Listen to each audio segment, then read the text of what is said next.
Estamos hoje no 107º dia da exposição bíblica Epístola aos Efésios. O tema de hoje é exclusão do reino dos céus. O texto diz assim: porque bem sabeis isto, que nenhum fornicador, ou impuro, ou avarento, qual é idólatra, tem herança no reino de Cristo e de Deus. Eu vou fazer uma tradução literal minha mesmo. O que é a tradução livre? Eu que vou traduzir. Eu vou ler aqui. Veja a pequena diferença que vai daí, mas é importante. Veja a pequena diferença. No original está escrito assim, ó: tutogariste, gnos conterroti paspornos, e acáthartos, e pleonectes, roestin dololatris, o que rei cleronomiam, em te basileia tu risto cai theu. Isto, pois, sabei, conhecendo que todo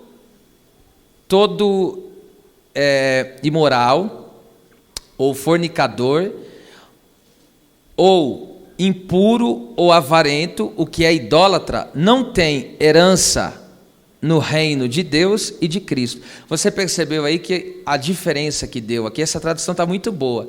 Só que essa palavra bem e sabeis, que aqui no mais literal aqui seria traduzido sabei conhecendo. Aí você vai entender na hora da mensagem que isso é importante. Mas pode se assentar, sempre louvando Jesus. Paulo termina de pontuar as práticas pecaminosas que corrompem o andar em amor e enfatiza o resultado desastroso que é ser excluído do reino divino, aqueles que permanecem sem arrependimento em tais pecados que ele assim já mencionara. Então aqui, na primeira expressão aí do versículo de número 5, ele diz: porque bem sabeis isto, ou, conforme já disse para os irmãos, pode ser traduzido: isto, pois, sabei conhecendo. Essa palavra aqui, que traduzida como bem, escute só, a palavra grega aqui é oida ou eido, que significa saber, entender e compreender. Este saber, este entender, é a capacidade de compreensão dada pelo Espírito Santo. Isso você pode ver em 1 Coríntios 2,12, que a Bíblia diz que é o Espírito Santo que nos dá entendimento, compreensão das coisas de Deus. Logo, ninguém será capaz de compreender as coisas de Deus se não for iluminado pelo Espírito Santo. Em outras palavras, o apóstolo Paulo está dizendo que através da palavra, o Espírito Santo deu aos crentes, a esse povo a quem foi endereçado as cartas, o entendimento das coisas divinas, ou seja, o cerca de andar em amor e não corromper o amor, né? Não perverter o amor. Então Jesus disse em Mateus 22, 29, o que Jesus falou? Errais, não conhecendo as Escrituras. Olha o que Jesus falou: errais, não conhecendo. E não conhecendo é essa palavra que Paulo usa, que traduzido como bem aqui é oida ou eido, é a mesma palavra. Então Jesus está dizendo: vocês erram por não ter entendimento das Escrituras. E o entendimento das Escrituras quem é que dá? O Espírito Santo. Então pega o raciocínio aqui, olha só. Primeiro, o que significa errais? A palavra errais significa fazer alguém se desviar do caminho reto. Perambular é uma pessoa que anda sem destino, ou seja, não sabe nem para onde está indo. Agora escute isso aqui: essa palavra é usada para falar de um cego desviado do caminho, também de pessoas cambaleando por causa da embriaguez, bebida alcoólica, também do povo desgarrado como ovelha que não tem pastor, e também de um povo que se desvia por desconsiderar os mandamentos de Deus e se deixam enganar por falsos profetas, trazendo para o dia de hoje falsas profecias, falsas mensagens, um evangelho distorcido daquele que é, de fato, aqui trago para nós, que está aqui registrado na palavra de Deus, dentro do seu contexto, não como aqueles que deturpam, distorcem a mensagem do evangelho de Jesus ao seu bel prazer e acaba gerando um povo corrompido, que não ama a Deus e não anda nos seus caminhos, mas vivem só para satisfazer os seus próprios desejos. Usam a Deus como trampolim para satisfazer os seus desejos carnais. E é por isso que eles ficam naquelas intermináveis campanhas de busca de bens materiais que não tem fim, porque Deus para eles é só um meio para eles alcançarem os seus objetivos carnais. Então isso é uma distorção do evangelho de Deus, tá certo? Então, observe, saber, entender, ou seja, compreender as Escrituras, abre os nossos olhos para que não erremos o caminho, nos mantém sóbrio, controlado pelo Espírito Santo, e ainda nos faz ter uma alma robusta, bem alimentada, sendo bem pastoreado pelo Senhor, através do seu Espírito e da sua palavra, e ainda me faz ter discernimento, para que não caia nos laços dos falsos ministros, e nem nas mãos de espíritos enganadores. Então, aqui o apóstolo Paulo está dizendo, vocês sabem, vocês têm um entendimento, porque o Espírito Santo deu entendimento para vocês. Então o apóstolo Paulo aqui está dizendo para eles, olha, vocês tiveram um contato com a palavra de Deus, vocês foram iluminados pelo Espírito Santo, então não tem por que vocês se inclinar a uma vida devassa, porque vocês não erram quando conhecem as Escrituras, tá certo? Aí o que mais ele disse? Sabeis. Essa palavra sabeis aqui é a palavra grega gnosko, que pode ser, aqui seria melhor traduzido como conhecendo, e que significa conhecer, saber a respeito de, ter conhecimento de, vir a conhecer, reconhecer. Aqui sabei, no caso aqui, conforme eu já disse que melhor seria traduzido sabei conhecendo, ou como aqui está traduzido bem sabei, significa que eles não tinham apenas um conhecimento intelectual, mas também pessoal de Deus.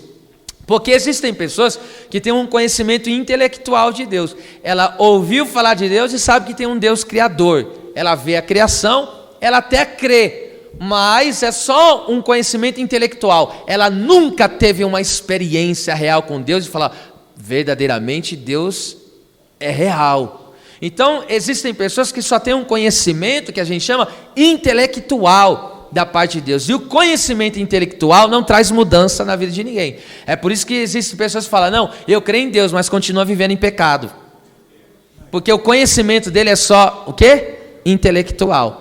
Só que esse conhecer que Paulo fala aqui, que aqui traduzi como sabeis, o Paulo está dizendo, vocês não só ouviram falar de Deus, vocês não só têm um entendimento intelectual, vocês conheceram pessoalmente a Deus, vocês tiveram uma experiência, Deus se revelou para vocês, vocês nasceram de novo, vocês têm uma nova vida em Deus. Traduzindo, é o que Paulo quis dizer. Então pega isso aqui. O verdadeiro conhecimento de Deus é um dom, é uma graça de Deus, pois ele está baseado na autorrevelação do Senhor. É Deus que graciosamente se revela. Escute isso aqui, ninguém tem a capacidade de conhecer Deus. Você sabia disso? Sabia, né? Então ninguém por si só fala, eu quero conhecer Deus, ninguém. É Deus que se revela. E como Deus se revela? Deus se revela pela natureza, como Criador, mas Deus se revela pela sua palavra. Principalmente, a maior revelação de Deus para a nossa vida está na pessoa de Jesus Cristo. Então Deus se revela por meio da sua palavra. É assim que o homem passa a ter um contato pessoal com Deus. Ele se relaciona com Deus de tal maneira como aconteceu com Pedro. Ausenta-te de mim, que sou um homem pecador. Toda pessoa que Jesus se revelou para ela, ela viu quão pecador ela é. Tá certo? Então escute, e o conhecimento pessoal, ou seja, que a gente chama empírico ou experiencial de Deus, se manifesta em uma vida de obediência que inclui uma atitude de glorificação e gratidão ao nome dele. Então toda pessoa que teve essa experiência pessoal com Deus, então perceba só, isso vai se manifestar. Vamos lá, eu conheço a Deus, como que eu sei? Porque a pessoa vai viver uma vida obediente, e essa vida em obediência vai levar essa pessoa a glorificar e agradecer a Deus. Tá certo? É assim que você vê que alguém conhece a Deus, e o conhecimento que essa pessoa tem de Deus não é só intelectual. Existem pessoas que estão vivendo só o conhecimento intelectual de Deus, mas a pessoa passa a colocar em prática a vivência quando ela tem um conhecimento pessoal. E como diz, aquele que entrou no Santo do Santo não erra mais o caminho. Aleluia, glória a Deus. Ele não sabe viver mais sem. Logo, o conhecimento de Deus implica no nosso modo de viver. Então, toda pessoa que tem esse conhecimento verdadeiro pessoal de Deus vai implicar na forma como ela vai viver, tá certo? Ninguém que tem um conhecimento pessoal com Deus vai viver do mesmo jeito. Ninguém. Daí surge uma pergunta: o conhecimento que temos de Deus é pessoal ou uma mera atividade intelectual que não tem impacto no nosso modo de vida? É uma pergunta. Então vamos lá, conhecemos a Deus. Tem um ar aí, tira o barulho para mim, por favor. Então veja só, o conhecimento que nós estamos tendo de Deus é um conhecimento só intelectual, porque se for intelectual você vê o quê? Não manifesta-se em obediência, a vida dessa pessoa não glorifica a Deus, ela não tem gratidão no coração ao Senhor. Então essa pessoa só tem um conhecimento intelectual, ela ainda não passou por aquele processo que chamamos de novo nascimento. Agora perceba só isso aqui comigo, em Romanos capítulo 1, versículo 21, olha só o que está escrito. Romanos capítulo de número 1 e o versículo de número 21, palavras do mesmo apóstolo, olha só: porquanto tendo conhecido a Deus, olha lá, não o glorificaram como Deus, nem lhe deram graças, graças é gratidão, antes em seus discursos ou pensamentos, raciocínios próprios, se desvaneceram, que é tornar vazio, e o seu coração insensato se obscureceu. Olha só, agora vamos trabalhar esse versículo. Primeira expressão do versículo, ó: tendo conhecido a Deus, não glorificaram, nem deram graças. Glorificar a Deus é o principal objetivo do homem. É honrá-lo, reconhecer a sua grandeza e louvá-lo pela sua perfeição. Por isso o salmista diz: adorai a Deus na beleza da sua santidade. É ser grato. Ser grato é reconhecer que todas as coisas boas provêm do Criador, provêm de Deus. Não se esqueça disso. Todas as coisas boas provêm de Deus. Olha lá, Tiago 1,17. Toda boa dádiva e todo dom perfeito vem de Deus, vem do alto, descendo o Pai das luzes. Então, toda pessoa entende que Deus, a natureza de Deus, essa natureza, Ele é bom. Então de Deus não pode vir nada mal. Glória a Deus.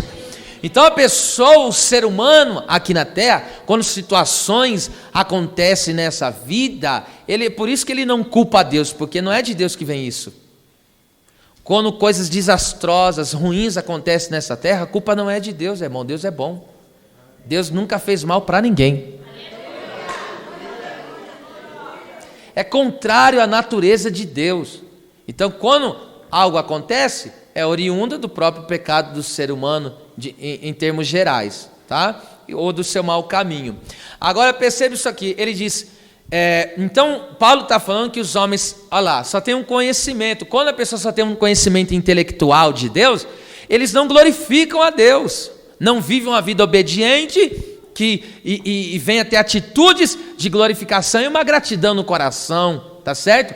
Ele não agradece a Deus pelas coisas boas que acontecem na vida dele. Ele auto se vangloria daquilo, mas veio da mão de Deus. Até mesmo a Bíblia diz que para as pessoas más, até as coisas boas que acontecem na vida deles, é Deus que dá. As muitas coisas boas que acontecem é Deus que dá, porque o sol bate sobre os bons e os maus, tá certo? Agora veja só, em seus discursos se desvaneceram. Discurso aqui significa dialogismos, que significa próprio pensamento, propósito. Então alguém que está matutando com ele, ó. Ele está planejando, ó, minha vida vai ser assim, eu vou fazer assim. Então por isso que fala propósito. Esses discursos, então veja, eles não glorificaram a Deus como Deus merece ser glorificado, porque Ele é santo, poderoso, maravilhoso, belo, enfim. E agora o que acontece? Eles agora vivem os seus próprios propósitos, seus desígnios, ou seja, o ser humano que não tem o conhecimento pessoal de Deus, se entrega aos seus próprios desígnios, desconsiderando o Senhor e tornando-se o quê? Vazio e ímpio em seu modo de viver. Porque aqui desvanecer significa vazio e ímpio, é mataió. Então, perceba só, a pessoa que não considera Deus, a pessoa que só tem um conhecimento intelectual e não pessoal, ela não honra a Deus no seu viver. O seu estilo de vida não glorifica o Criador. E ele não tem gratidão a Deus em seu coração. E aí o que acontece? Ele faz o seu próprio planejamento de vida. Só que a Bíblia diz que os planejamentos dessa pessoa são o quê? Vazios e ímpios. Porque estão conduzindo ele cada vez mais distante de Deus. Porque todo o propósito do homem apartado de Deus só leva para a desgraça. Agora veja só, e em seu coração, insensato se obscureceu. Insensato, asínetos, a palavra grega, significa sem entendimento, que é a falta de capacidade de compreensão e de entender. Ou seja, a pessoa que não se relaciona com Deus pessoalmente, atrofia a sua capacidade de entendimento. E passa a viver nas vaidades desta vida, tendo seu coração coberto de trevas. Entende? Então a pessoa que não tem esse reconhecimento do Criador, do Deus Todo-Poderoso, a sua capacidade de entendimento fica atrofiada. E aí quando atrofia o seu entendimento, aí o que acontece? Conhecereis a verdade, ela libertará. Então, aí a pessoa fica atrofiado, não tem a capacidade de compreender. Aí o coração dela fica envolto em trevas. Que coisa ruim, não? Então, aqui, agora voltando aí em Efésios, então é isso que o apóstolo Paulo está dizendo, porque vocês sabem, vocês têm um conhecimento. Vocês têm o conhecimento da palavra, vocês tiveram contato pessoal com Deus, vocês sabem aquilo que agrada e aquilo que não agrada a Deus, vocês sabem a maneira que deve se viver na comunhão do Senhor. Então vamos lá, porque, e aqui essa bem sabeis não está mal traduzido, também está aqui, está deixando bem claro, vocês bem sabem disso, né? Não é algo... eu não sabia, fiz porque não sabia. Não, vocês têm conhecimento do que agrada e do que desagrada a Deus. E sabeis o quê? Olha lá, parte B do versículo. Que nenhum fornicador, segundo, impuro, terceiro, ou avarento, o qual é idólatra. Só até aqui, é a segunda parte. Vamos trabalhar aqui. Agora escute isso aqui, a palavra fornicador é pornos, que significa pessoa que se entrega à relação sexual ilícita, pessoa imoral. Pode-se dizer do fornicador que ele pratica o ato sexual sem lei, sem a bênção e às escondidas. Então, o que é um fornicador? Perceba, o fornicador é alguém que se relaciona sem ser casado, isso é um fornicador. Escute isso aqui, você vê que no versículo 3 e 4, vê que o apóstolo Paulo fala, o outro ponto, ele fala dos adúlteros, daqueles que se relacionam com pessoas do mesmo sexo. Você vê que ele está querendo dizer o quê? Que aquele que tem um conhecimento pessoal de Deus, ele abandona todas essas práticas e passa a viver uma vida sexual debaixo da lei de Deus, da bênção de Deus, sem ter que esconder nada para ninguém. Glória seja dada ao Senhor. Pelo amor de Deus, hein? Deus está fazendo uma limpeza espiritual no nosso meio. Shebarácia. Escute, Isso aqui nós vamos ler em Hebreus 12:16. Eu estou sentindo Deus aqui, gente. E ninguém seja fornicador, ou seja, aquele que faz o ato, pratica o ato sexual sem ser casado ou fora, né, do matrimônio, ou profano como Esaú, olha lá, que por um manjar, prato de comida, oh meu Deus, vendeu o seu direito de primogenitura. Primogenitura é o direito das bênçãos espirituais. Escute isso aqui. Esaú, ele tratou com desprezo o direito das bênçãos espirituais porque estava envolvido com a imoralidade sexual.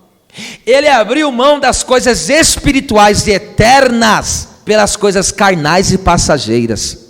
A fornicação é algo tão terrível aos olhos de Deus que resultou na morte de 24 mil israelitas.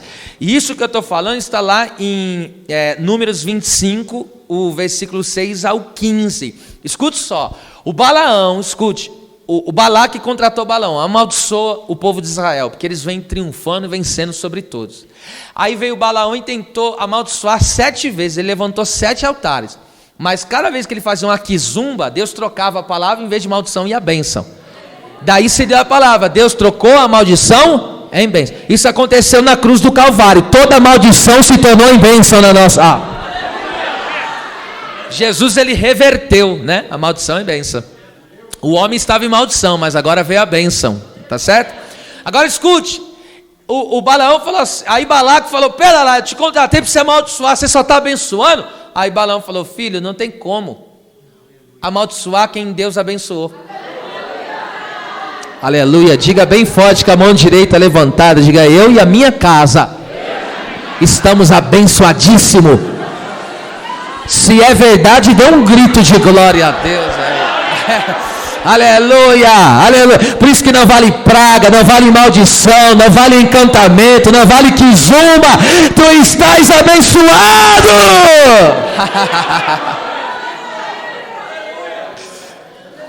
Podem fazer figuinha maldita, pode colocar o sal grosso, sei lá, fitinha, pode amarrar o seu nome na boca do sapo, vai explodir o bichinho, tadinho. Pode enterrar a sua roupa, pode fazer o que for, não vai dar em nada. Jesus trocou a maldição em bênção.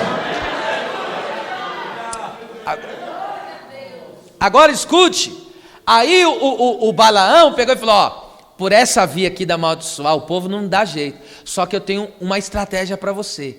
Pega umas mulheres bonitas e prepara um ambiente, a hora que os homens vê essas mulheres, eles vão derrapar. E aí, perceba, era culto deles, era culto culto a Baal. Escute, falava de fertilidade. Então, dentro dos cultos deles, havia aquelas mulheres prostitutas onde os homens fornicavam. E era tido como culto a Deus isso, viu? Era legalizado como culto a Deus. Por isso que todo fornicário está envolvido com coisa maligna. Agora escute isso aqui. Irmão, o povo de Israel foi e caiu na fornicação. E tem gente que acha que fazer sexo fora do casamento, acha que é normal. Antes de ser casado, isso é um pecado terrível também. Porque a Bíblia diz que Deus mandou uma praga que matou quantos mil, quem lembra? 24 mil, acabei de falar. 24 mil. Aí de repente veio um camarada, que ele estava com a medianita, ele estava fornicando com ela. A medianita. Aí ele veio, o rapaz, chorando diante de Moisés, porque não queria largar da fornicação. Não queria largar, não. Queria largar. A praga matando, o povo perecendo e não querendo parar de fornicar. Aí Finéias olhou aquela situação, ele pegou a lança, estavam os dois juntinhos assim, ele pegou a lança e cravou nos dois. Pá! Varou os dois, na hora a praga cessou. Parou a praga na hora. E aí, sabe o que aconteceu? Deus pegou e disse, porque Finéias fez isso, eu vou perpetuar o ministério dele. Então, o que nós temos que fazer hoje? A gente tem que continuar matando os fornicários do mesmo jeito. Como assim, pastor? Está doido? É matando com a palavra. Enquanto a palavra vai sendo pregada, a lança vai fincando, a lança vai penetrando, e aí o que acontece? A praga cessa no meio do povo. Por isso que eu digo, pregar essas coisas aqui é uma responsabilidade muito grande e aumenta cada vez mais o meu temor, mas a Bíblia diz que é perpetuado o ministério.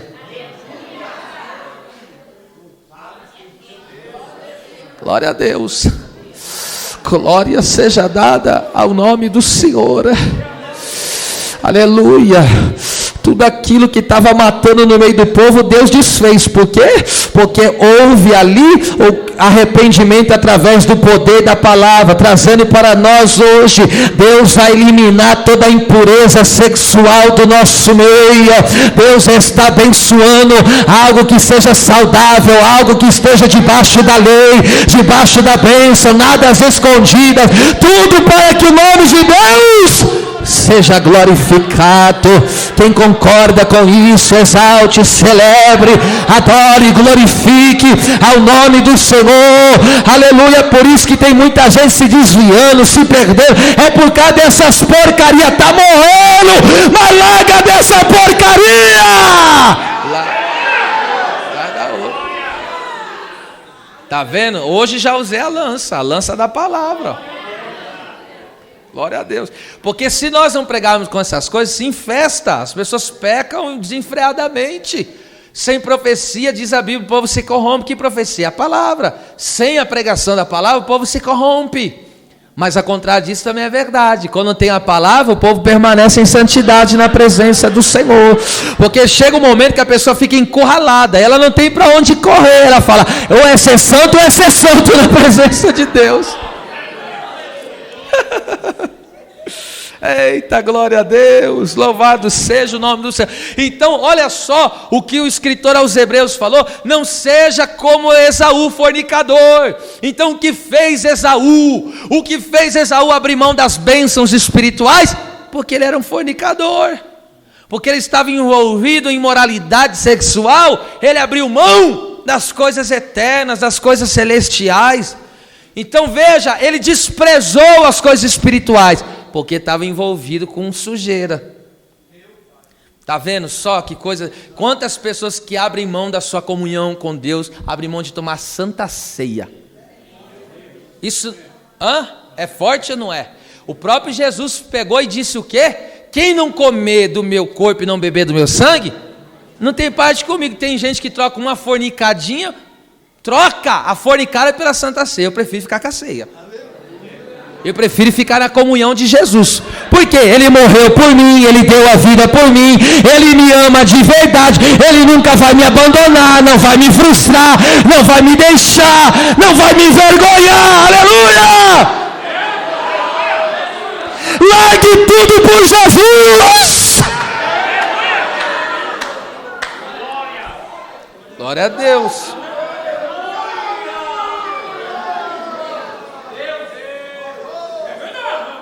Aleluia, Jesus deu tudo por nós, porque nós não daremos tudo por Ele? Será que é recíproco o nosso amor pelo nosso Rei, pelo nosso Salvador? Ele deu tudo por nós, nós temos que dar tudo por Ele. Vamos lá. Então, vocês sabem bem disso. Nenhum fornicador, segundo impuro. A palavra impuro, akathartos, que significa não purificado, sujo, imundo de pensamentos e vida impura. Irmão, essa palavra foi usada para falar do gadareno. E lá em Marcos 5,2, quando diz lá a parte final, um homem com espírito imundo, é espírito impuro. Antes de eu aplicar isso aqui, essa palavra aqui, impuro, também era usada para... lembra do culto no Antigo Testamento? Se alguém tocasse alguma coisa impura, ele se tornava impuro e ele não podia participar do quê? Do culto. Ele não poderia participar do culto. Toda pessoa impura ficava fora do arraial. Agora você entende porque as pessoas saem da comunhão da igreja? Porque está metido em sujeira. Não consegue ficar. Não consegue. A impureza, porque aquilo vai envergonhando a pessoa. Por quê? O pecado fede. E aí o que acontece? Ele vai se sentindo mal, aquilo vai, o ambiente vai. E aí o que acontece? Aquilo, a própria consciência da pessoa vai martelando em cima dela. Mas Deus tem purificação hoje aqui. Amém? Deus te trouxe aqui não é para te deixar com a cabeça latejando, não, é para te purificar mesmo. Vamos lá, escute isso aqui. Eu disse que essa palavra aí, meus irmãos, é vista lá com o gadareno que estava endemoniado. E por que espírito imundo? Por que é chamado espírito imundo? Eu te explico. Porque esses demônios possuem um corpo sem ter direito. Eles não podem possuir o corpo, isso é ilegal. Então, quando eles entram dentro de um corpo e possuem a pessoa, dominando aquela pessoa, fazendo ela fazer o que não quer, isso é ilegal. Por isso que eles são espírito imundo. É a mesma coisa que a pessoa que pratica ato sexual sem estar debaixo da lei e da bênção de Deus, isso é impuro. Entendeu? Agora veja só, e leva a pessoa, e por quê? Dois motivos, né? O primeiro eu falei. Porque eles são chamados de espíritos imundos, porque possui o corpo das pessoas ilegalmente. E segundo, leva a pessoa a cometer todo tipo de impureza.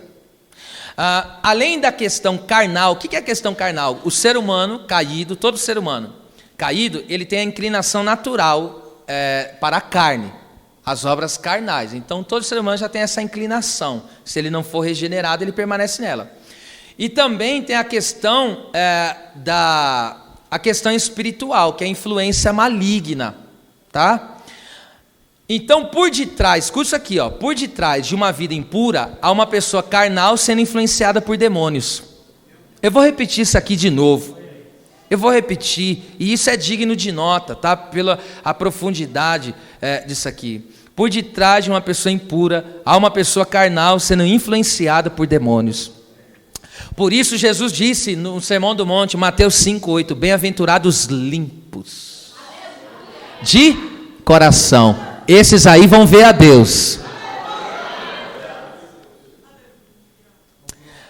Um coração purificado equivale a atitudes de pureza.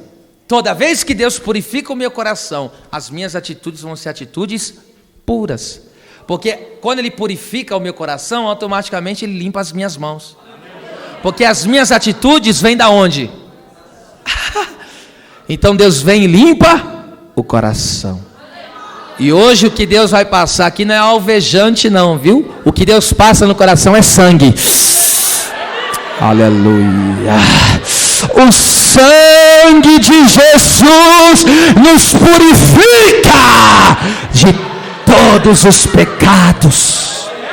Diga bem forte, mas é gritando mesmo. Diga, o sangue de Jesus, ele tem poder. Aleluia. Isto não é um jargão de pregador, isto é uma realidade irrefutável. O sangue de Jesus nos purifica de todos os pecados. Eu vou falar até a sua mente entender. O Espírito Santo te dará o entendimento. Se andarmos na luz, como na luz Ele está, temos comunhão uns com os outros, e o sangue de Jesus Cristo amarracebe, para sai, era machanda. Daí surge a pergunta: como ser purificado de toda imundícia e toda imoralidade sexual? Como? Aí você fala, eu quero me livrar dessa imoralidade, eu quero me livrar dessa impureza, eu quero sair dessa sujeira. Como sair disso aí? A resposta está em Atos 15:9. Que resposta ali, a parte final, mas eu vou ler o versículo, ó.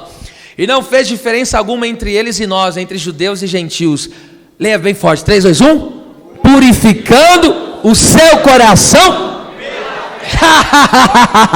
Deus purifica o coração do homem pela fé. É por isso que diz a Bíblia, sem fé é impossível agradar a Deus. Por quê? Porque não anda na pureza, mas pela fé no Filho de Deus, pela fé em Cristo. Deus limpa o seu coração. Então, ter convicção da verdade, que é Cristo, e depositar a confiança nele. pastor, não estou conseguindo me ver livre desse sentimento que eu sei que não é de Deus. Pastor, não estou conseguindo vencer essa tentação. A hora que eu vejo já cair, como fazer para sair dessa lama espiritual? Como fazer para sair dessa sujeira? Como fazer para sair desse vício? Aí vem o Espírito Santo e grita no pé do teu ouvido, e grita até ecoar dentro da alma, e diz: é pela fé, é pela fé, é pela fé que o meu e o teu coração é limpo, é purificado. Deus purifica. Era machere me coma nasce.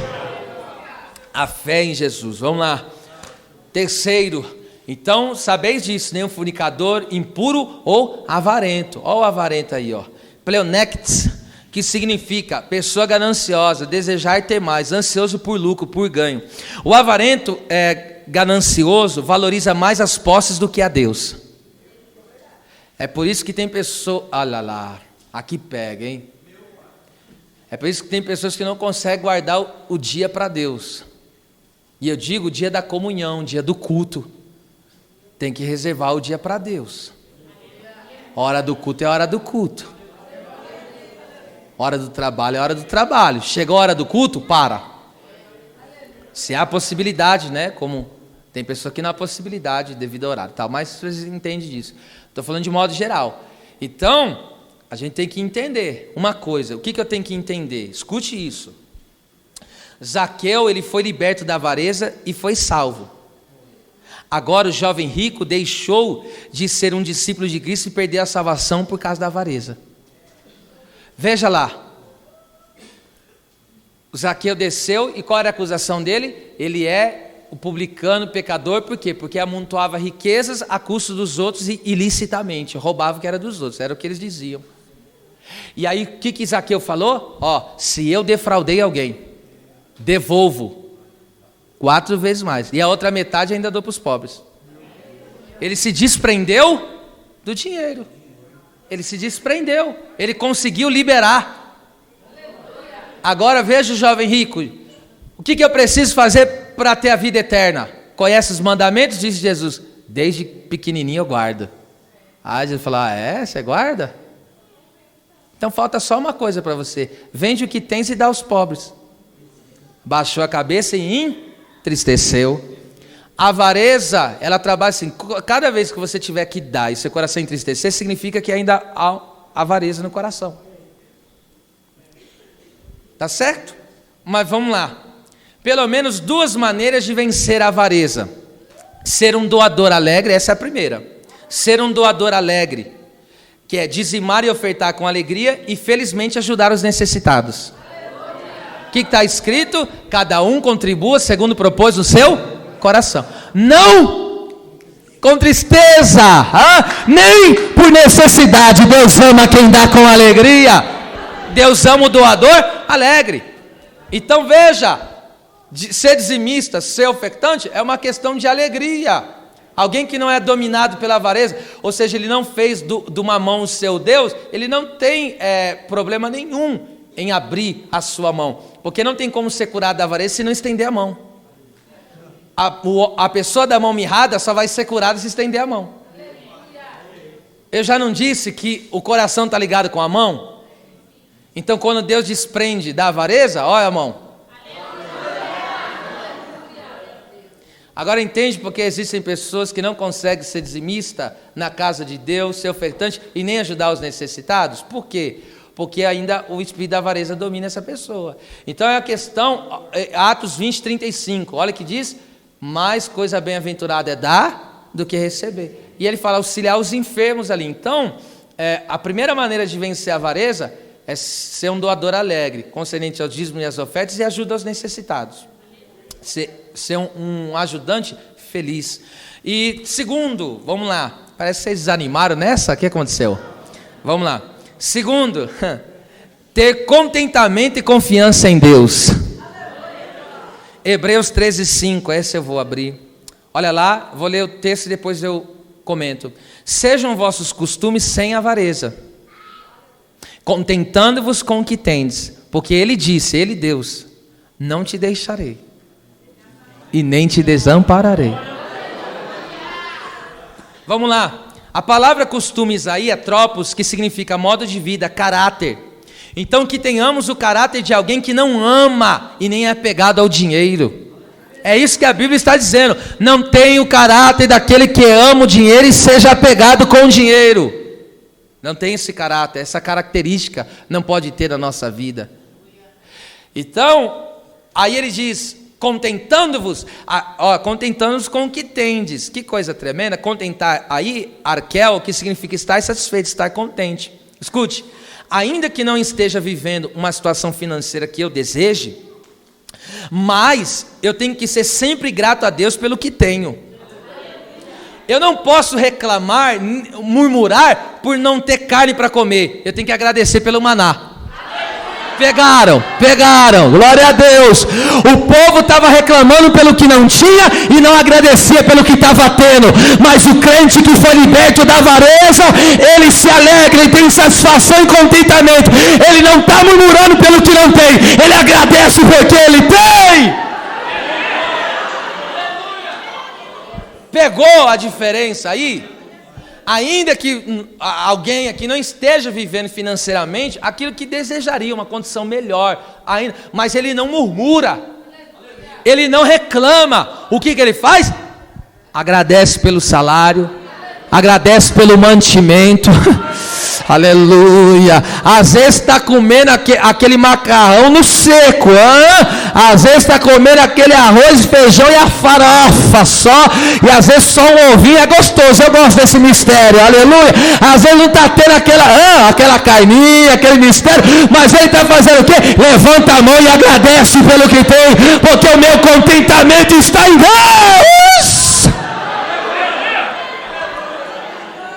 Eu vou repetir. Não reclame pela carne que não tem. Agradeça porque o maná está caindo todo dia na porta da sua casa. Aleluia.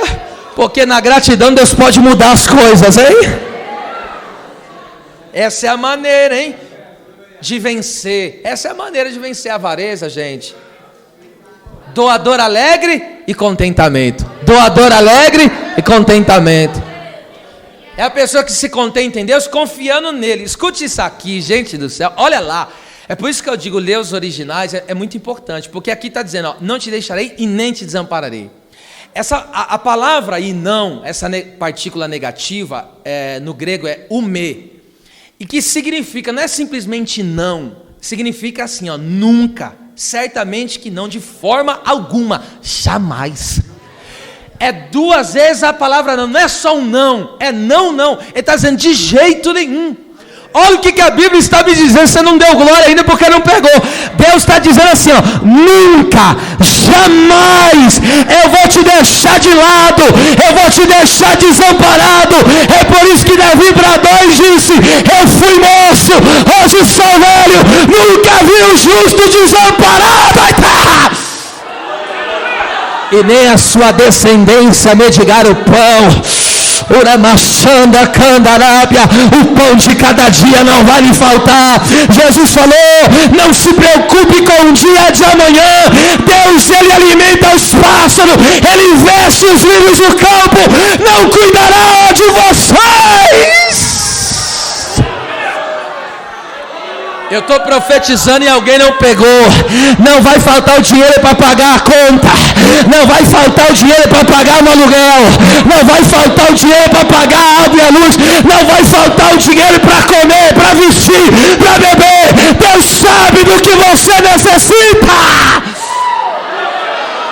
Quem crê que está amparado por Deus aqui? Eu vou dar 30 segundos só para o crente adorar ao Deus que cuida da sua vida. Ela passando a bacaia, é papara sebe no propor, ela bacou na sombra. Olha a provisão de Deus aí,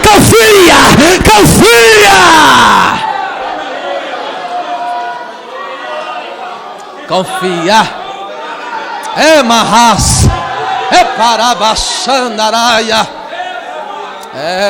eita, camana saia cópia. É papara sebe de plequebia, ela é bacana, né? Que besta.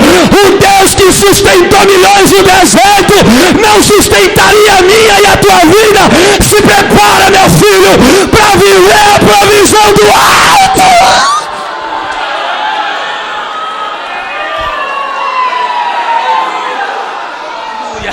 Ó, mas diga com vontade, põe a mão no vizinho e diga: nunca vai te faltar. Diga.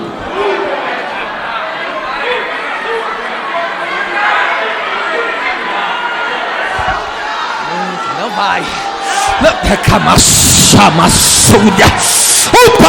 Pastor, mas e a crise do governo? Que se lasque, o céu não entra.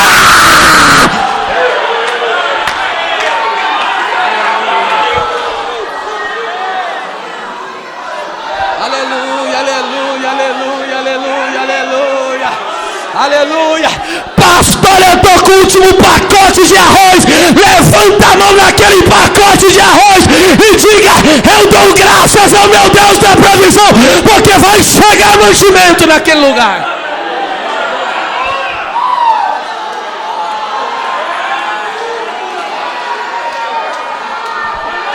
Aleluia, aleluia. Oh, meu Deus. Era machana cominar a súbia. Vamos lá.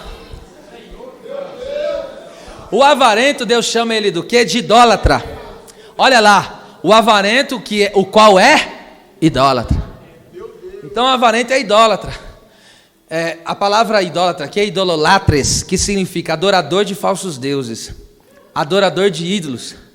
O avarento é idólatra porque fez do dinheiro seu Deus, colocou a confiança nele. Por isso Jesus disse: não podeis servir a Deus e as riquezas. Mateus 6,24. E Jesus ainda disse que é impossível alguém que confia nas riquezas ser salvo. Isso está lá em Mateus 18, 23 ao 26. Jesus falou no episódio do jovem rico, porque ele confiou nas riquezas. Ele não confiou de dar, ele não confiou de entregar, entendeu?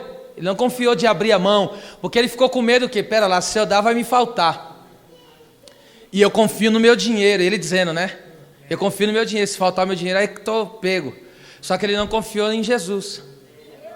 Então Jesus pegou e falou: é mais fácil passar um camelo pelo fundo de uma agulha do que um rico herdar o reino dos céus. Sabe o que Jesus... Aí Pedro falou: então quem pode ser salvo? Aí Jesus falou: isso é impossível para os homens. Aí Jesus está querendo dizer o quê? Que alguém que confia nas riquezas é impossível ser salvo.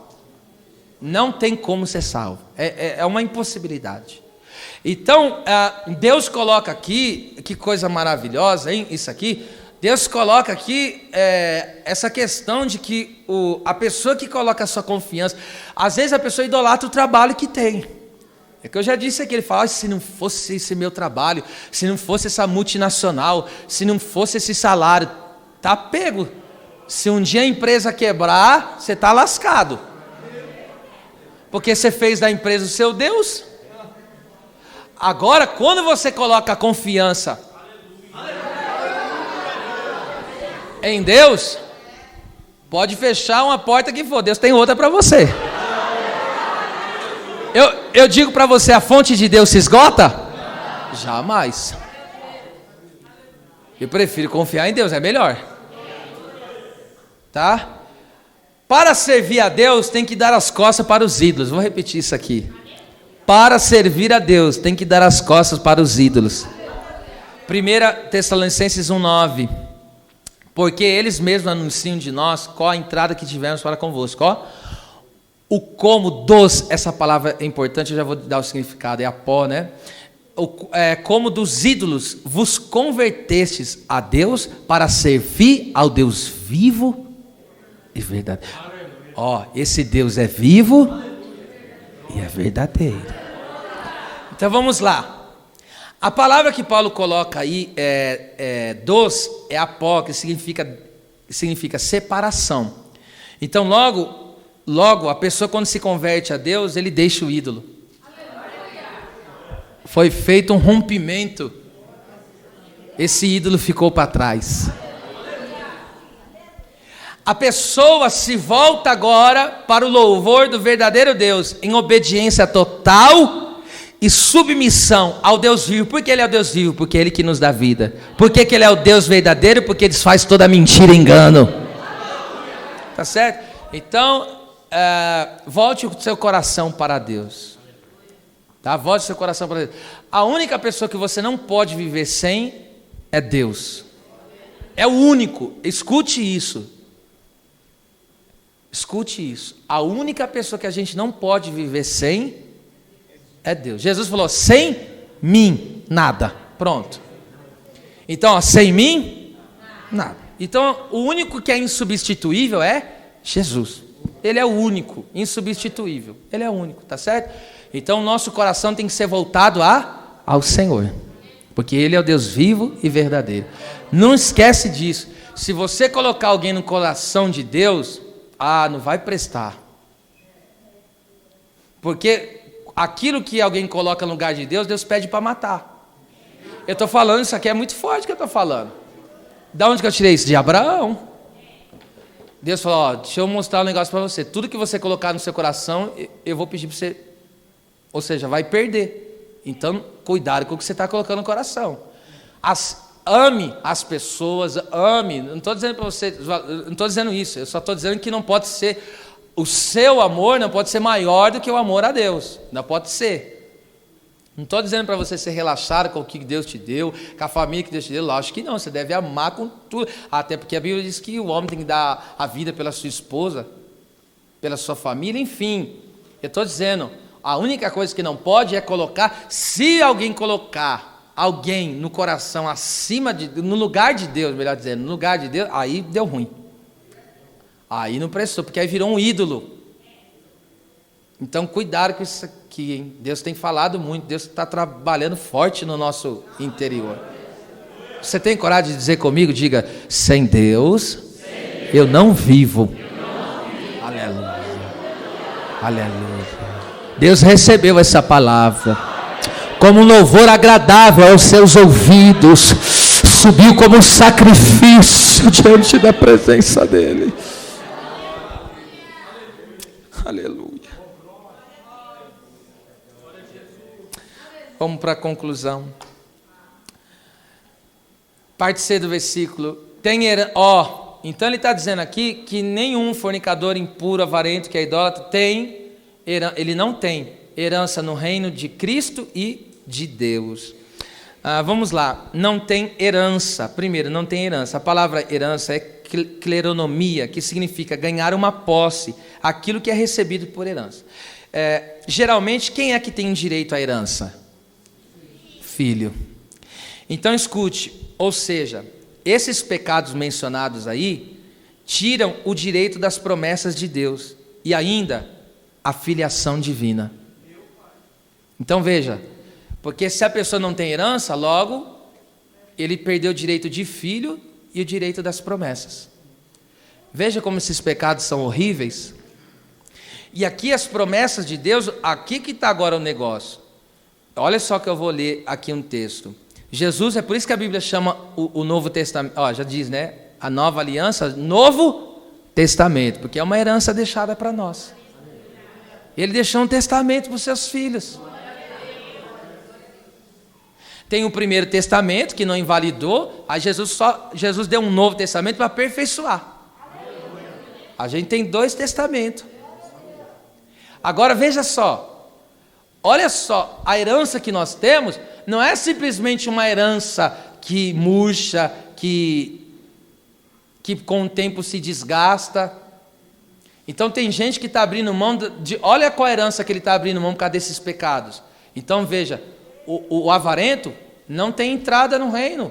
O fornicador perdeu a sua salvação, se permanecer, é claro, nisso. E ainda mais o impuro. Agora veja só como que isso é grave ou não é? Agora veja só, falou até baixo, porque é mesmo. Não dá nem falar alto isso, né? Porque, e por isso, está falando de Jesus, é mediador. O que é mediador? É que está entre Deus e os homens.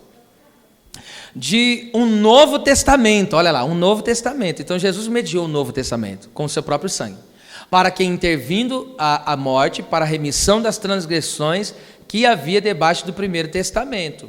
Então, pelo Primeiro Testamento, todo ser humano estava condenado, porque a alma que pecar, essa morrerá, e todos eram pecadores. Mas veio Jesus, morreu no nosso lugar, e agora falou, agora viva na minha presença. Viva pela fé em mim, tá certo? Agora, olha lá, os chamados, leia forte, 3, 2, 1, receberam a promessa da herança. Então, a nossa herança é o que? Terrena? Eterna. As promessas de Deus, irmão, Deus tem muitas promessas na nossa vida, mas a principal, 1 João 2,25, essa é a promessa que Ele nos fez, essa é a herança, pode ser traduzida assim, essa é a herança que Ele nos deu, a vida eterna. Então tem gente que está abrindo mão do seu espaço, da sua vivência eterna, por causa de coisas que são passageiras e temporárias. Não faça isso, há um alerta de Deus para nós. Agora, ao contrário de Abraão, em Hebreus 11:8, o texto diz, olha lá, pela fé, Abraão sendo chamado, obedeceu. Olha lá, pela fé, Abraão sendo chamado, obedeceu. Como assim ele foi chamado? Foi chamado da terra dele, foi chamado no meio da idolatria, foi chamado que ele tinha uma amizade com o mundo. Ele pegou e falou, vou romper com o mundo, agora eu vou ter uma amizade com Deus. E essa amizade com Deus me leva para onde? Me leva para morar com Ele, para viver com Ele. Então Abraão alcançou uma melhor pátria. Ele deixou a pátria terrena para a pátria celestial. Essa é a herança que Deus tem para nós.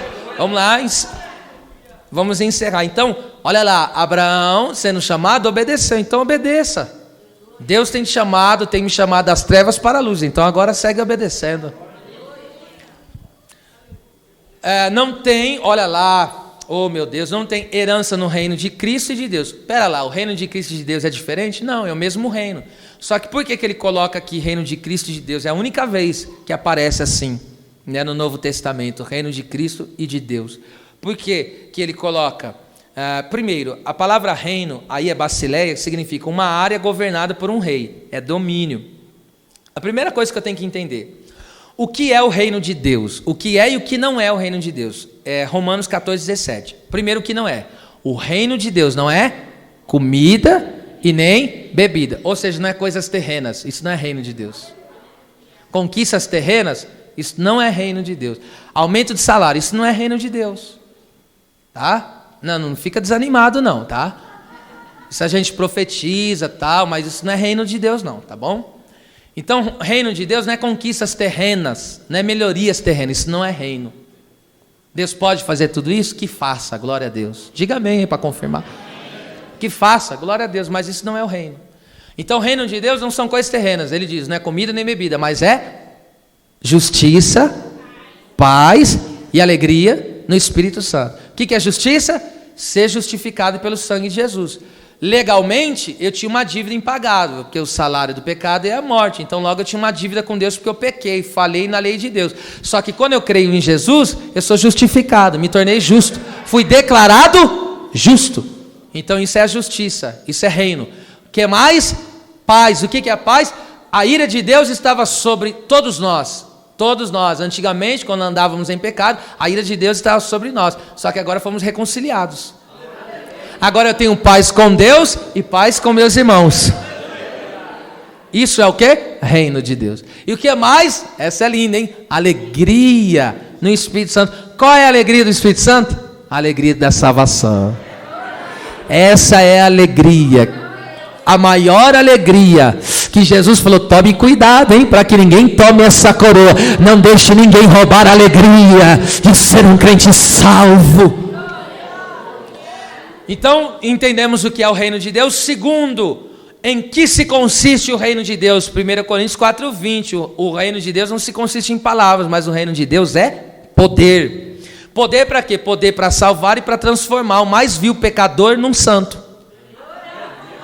Esse é o poder do reino de Deus.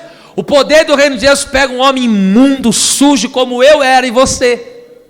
Aí pega a gente que estava lá, mais sujo do que pau de galinheiro, E estava lá feio, fédido, horrível, ninguém dava jeito em nós. Aí Jesus olhou ali e falou: recebe o meu poder, o poder da ressurreição, o poder, aleluia, da glória, da minha glória. Recebe o poder da salvação do Evangelho, recebe o poder de ser uma nova criatura, recebe o poder do novo nascimento, recebe esse poder. Agora, vamos lá, já que nós entendemos aí duas coisas importantes, o que é o reino de Deus e em que se consiste o reino de Deus. Eu só estou dando uma pincelada, esse assunto aqui ficaria muitos dias nele, tá? Sobre o reino. Estou dando só uma pincelada de leve. O reino de Deus, ele tem 3 fases. Quantas fases tem? 3. A saber, o reino de Deus, a primeira fase dele, ele se manifesta onde? Quem lembra? Dentro. Então, Lucas, você que está anotando aí, Lucas 17, 21, Jesus falou: o reino de Deus não vem com aparência, mas o reino de Deus se manifesta dentro de vós. Então, o ser humano, por que ele se manifesta dentro? Aqui o reino de Deus é o quê? É quando Cristo domina sobre a nossa vida, nos libertando da escravidão do pecado, do domínio de Satanás e do medo da morte eterna. Então o ser humano, perceba, o ser humano estava sob o domínio, escravizado no pecado. Como assim? O bem que queria fazer não fazia, mas o mal que não queria fazia. Logo não é ele, está dominado pelo pecado, escravo. Não queria pecar, mas peco, está escravizado. Porque não tem controle de si mesmo, então é escravo. Além de estar escravo, o ser humano está sob o domínio. É como se o inimigo tivesse montado em cima dele com um cabresto. Ele fala: você vai onde eu quero, você faz o que eu quero. É assim que funciona. E aí, o que mais? O ser humano ainda estava, por a sua mente, a sua consciência, né, o condena. Então ele tinha medo da morte, porque a morte levaria ele para a morte eterna. Olha do que Jesus nos livrou, hein? Hoje nós não somos mais escravos do pecado. O diabo não monta mais em nós, graças a Deus. Tu não é cavalo de diabo, coisa nenhuma, você é morada do Espírito Santo de Deus. E tem mais uma coisa: não tens mais medo da morte, porque Jesus é a ressurreição e a vida. Então esse é o reino. Essa é a primeira fase do reino. Essa é a fase que nós estamos vivendo hoje. O reino de Deus está dentro de nós. Então é por isso que aonde a gente chega, chega quem? O reino de Deus. É alguém, ou seja, nós somos alguém que está sob o domínio de Deus. Agora não é mais a carne que está mandando, não é mais o demônio que está lá com o anzol, com a isca dele e fala: morde. Aí você pega, joga anzol, joga a isca, dá logo um chute na carne e fala: sai para trás de mim. Agora eu estou controlado pelo Espírito Santo. Agora eu estou liberto para fazer a vontade do meu rei. Aleluia, aleluia, aleluia. E esse reino que alcançou você vai alcançar toda a tua família. Olha lá, olha lá. Eu vou repetir isso aqui porque é profético. Esse reino que alcançou a minha e a tua vida vai alcançar toda a tua família também. Recebe com fé essa palavra, tá? Segunda fase do reino de Deus. Olha só, segunda fase do reino de Deus. Então logo, a pessoa que continua na avareza, na impureza e na fornicação, essa pessoa, então, ela não tá nem na primeira fase, ela está, entende? Ela está sobre o domínio ela está sobre a escravidão da carne, sendo manipulada por Satanás e tem medo da morte. Segunda fase do reino. Essa segunda fase, eu vou dar um resumo aqui, porque aqui é muito assunto. Você pode ver mais claro em Apocalipse 19, do 11 ao 21, e do capítulo 20, do versículo 1 ao 6, quando a Bíblia fala do reino milenar de Cristo. Qual que é a segunda fase? É a fase que eu e você estamos esperando. Jesus não prometeu voltar para buscar a igreja? Então escute, acontecerá 2 eventos. O primeiro evento, Jesus, é o que nós acreditamos, é pré-tribulacionista. O que acontece? Jesus vai vir arrebatar a igreja. Ele arrebata a igreja, mas ele vai voltar. Então Jesus ele volta com quem? Com a igreja. Aí quando ele voltar, quem que vai estar aqui na terra reinando? O anticristo e o falso profeta. Quando Jesus vem, ele vem com a igreja. Detalhe, eu e você vamos estar lá. aqueles que já tiverem morrido ressuscitarão, serão arrebatados. E nós que estivermos vivos, vamos ser arrebatados. E vamos se encontrar nos ares. Aí a gente desce com ele, e aí Jesus vem com o sopro da sua boca. Olha o que ele faz com o sopro da sua boca. Ele vence o anticristo, ele pega o anticristo, são os dois que vão inaugurar o inferno. Porque hoje as pessoas não estão no inferno, estão no lugar de tormentos. E aí Jesus pega, eles vivos, escute, eles vão entrar com corpo e tudo. Jesus inaugura o inferno com o anticristo e o falso profeta, vai lá e joga os dois lá. E aí o que acontece? Jesus vai ter aquela grande batalha que é chamada na Bíblia, a Batalha do Armagedão, é uma batalha mundial, para você entender, tá? Eu não vou entrar em pormenores. É uma batalha mundial, a igreja vem com Cristo, Cristo vence o anticristo, o falso profeta, o que acontece? Ele vai estabelecer um reino do quê? De 1000 anos. Esse 1000 anos que Jesus vai reinar, e nós vamos estar reinando com ele, mas já com um corpo o quê? Glorificado. As pessoas que vão nascer aqui na terra, as pessoas que não participaram do arrebatamento, que a vida seguiu normalmente, tá certo? Essas pessoas ainda podem perder a salvação. Agora a gente não, jamais. Não tem mais como perder. A gente vai estar reinando com ele. Já pensou na terra? E o reino dele, escute, esse reino vai ser um reino justo. Hoje a gente vê tanta injustiça, vê ou não vê? De governos e tudo mais. Mas no reino de Cristo vai ser um reino justo.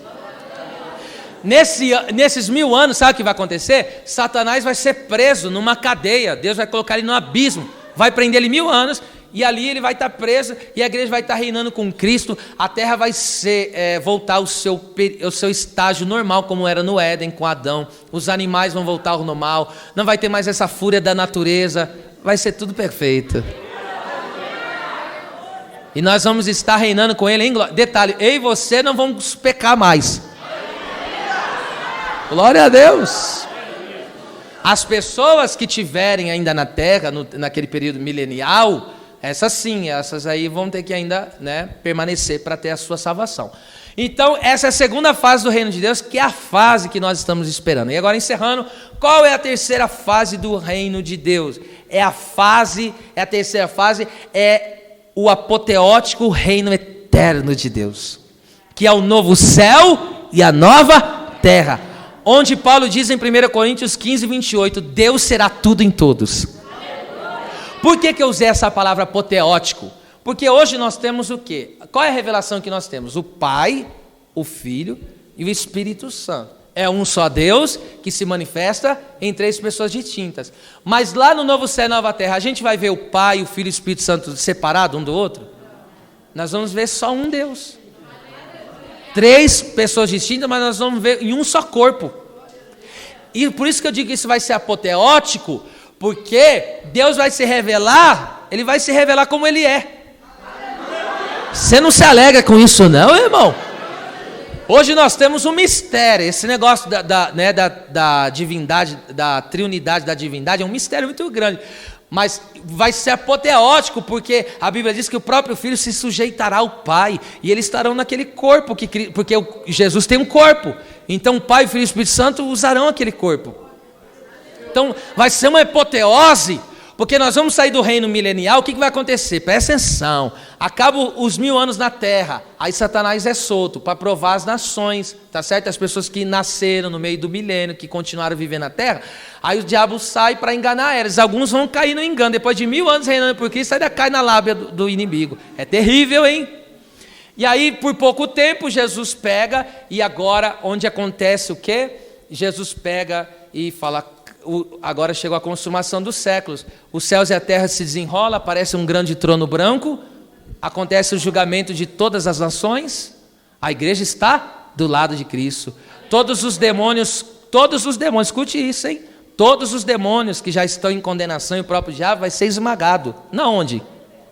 Debaixo dos nossos pés. Que honra, hein? Eu e você vamos estar do lado de Cristo julgando, hein? Que honra, hein? E aí vai continuar nessa avareza, nessa impureza, nessa fornicaçãozinha aí? Não vale a pena. Não vale a pena. Aí veja só, acabou o julgamento. As pessoas que negaram a Cristo, que não permaneceram com a vida santa diante do Senhor, todas elas são condenadas ao inferno, junto com os demônios e Satanás. Todos eles são jogados no inferno. Aí vem a nova Jerusalém, desce o novo céus e nova terra, e aí começa a apoteótica glória do reino eterno de Deus, aonde aí chegou o fim da história. Tá vendo? Narrei a Bíblia em pouco tempo, hein? Aí chegou a história final. Qual que é a história final? Debaixo do governo de Deus viveremos eternamente. E eu encerro. Aleluia, aleluia. Quem ainda tem a esperança desse reino eterno maravilhoso, com a sua mãozinha levantada e adorando a Deus, eu profetizo, continua firme aí na posição, continua honrando a Deus, continua servindo a Deus. Há um reino eterno e inabalável que te espera.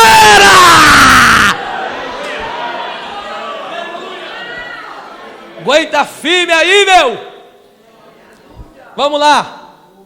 Com as palavras, eu uso aqui, eu encerro essa conclusão com as palavras de Nelson. O fornicador não pode estar no reino de Deus, porque nele tudo é luz, não há nada oculto, tudo é revelado. O impuro não pode estar no reino de Deus, porque nele tudo é santo e limpo. E o avarento não pode entrar no reino de Deus, porque nela todas as riquezas são compartilhadas.